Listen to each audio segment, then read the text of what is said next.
तर हे काय एका दिवसात निर्माण झालेला विषय आहे नाही. आदरणीय साहेबांनी 3 वर्ष या बोगद्याचा विरोध केला.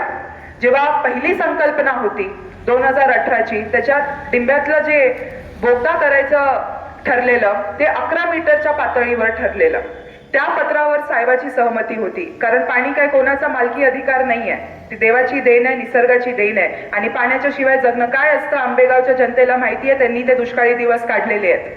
तर जेव्हा आणि आपल्या संस्कृतीमध्ये दातृत्व आहे, जर आपल्याकडे एखादी गोष्ट जास्त असेल, समोरच्याकडे ती कमी असेल, आपण त्याला ती खुशी खुशी देतो, त्याला माणुसकी म्हणतात. आणि जेव्हा ही संकल्पना 2020 साली बदलण्यात आली, 11 मीटरचा बोगदा 1 मीटरच्या पातळीवर घेण्यात आला, तेव्हा आदरणीय साहेबांनी याचा कठोर शब्दांमध्ये निषेध केला, विरोध केला. एकदा नाही, अनेकदा केला. 3 वर्ष या गोष्टीवरती चर्चा होत गेली आणि त्यांना हवा तसा पाठिंबा जेव्हा मिळाला नाही, तेव्हा त्यांना मागच्या वर्षी जे पाऊल त्यांनी घेतलं ते त्यांना घ्यायला लागलं, निव्वळ आणि निव्वळ तो बोगदा थांबवण्यासाठी. बोलणारे खूप काही बोलतात आणि मी माझं वय आणि सगळं काही लक्षात ठेवून आज देवाच्या समोर, इथे मंदिराच्या समोर उभी आहे, तर मी एकच गोष्ट सांगेन. आदरणीय पवार साहेब आपले कालही दैवत होते, आजही आहे, उद्याही राहणार.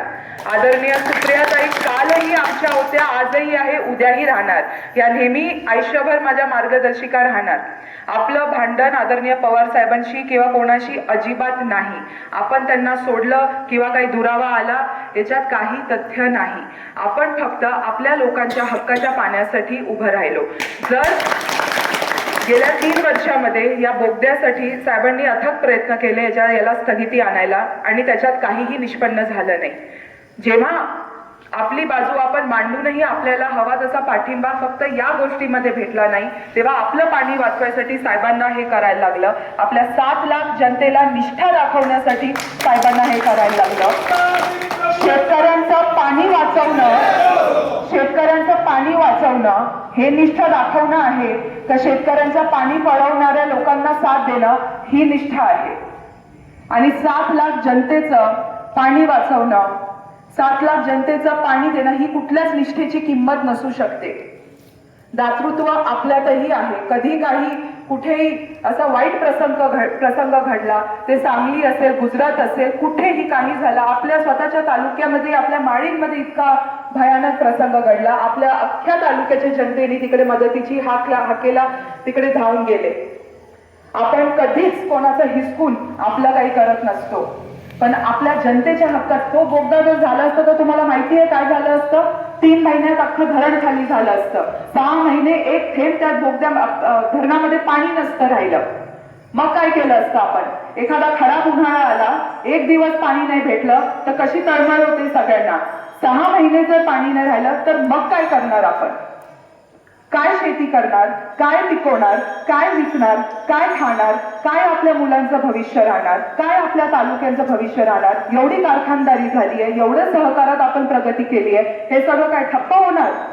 हा प्रवास इतका कष्टाचा राहिलाय, हा काय एकट्या साहेबांनी नाही केलाय, तुम्ही सगळे त्यांचे सहकार्यांचा याच्यात हात लागलाय. स्वर्गीय आमचे आजोबा दत्तात्रय गोविंदराव वळसे पाटील यांचा हात लागलाय, स्वर्गीय बीडीअण्णा काळे यांचा हात लागलाय, स्वर्गीय किसनअण्णा बानखिले यांचा हात लागलाय, टी.एस. दादा बोराडे यांचा हात लागलाय. आणि हे तर सगळी ज्येष्ठ मंडळी झाली, त्याच्याशिवाय इतरही किती कार्यकर्ते. अरे ते आदिवासी लोक ज्यांनी त्यांची जमिनी त्याग केल्या आणि ती जागा दिली निंबे धरण व्हायला, त्यांचं काय? किती लोकांचं योगदान राहिलंय. इतके 40 वर्ष लागले हे सगळं उभारायला, आणि त्याला आपण एका सेकंदात असं ठप्प होऊ द्यायचं का? आपल्याच लोकांच्या गरजा जेव्हा येतात त्याच्यासाठी आपण लोकांच्या हक्कासाठी उभं नाही राहायचं का? आणि हे जर पाणी गेलं असतं तर मग आपल्याच जनतेने साहेबांना काय म्हटलं असतं?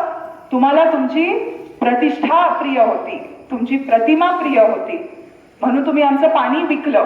हा कसा नेता किंवा हा कसा माणूस जो आमच्यासाठी उभा नाही राहू शकला, आमच्या हक्कासाठी उभा नाही राहू शकला? नेतृत्वाला काही सोपे निर्णय घेण्यासाठी तिकडे बनवतो का आपण नेता?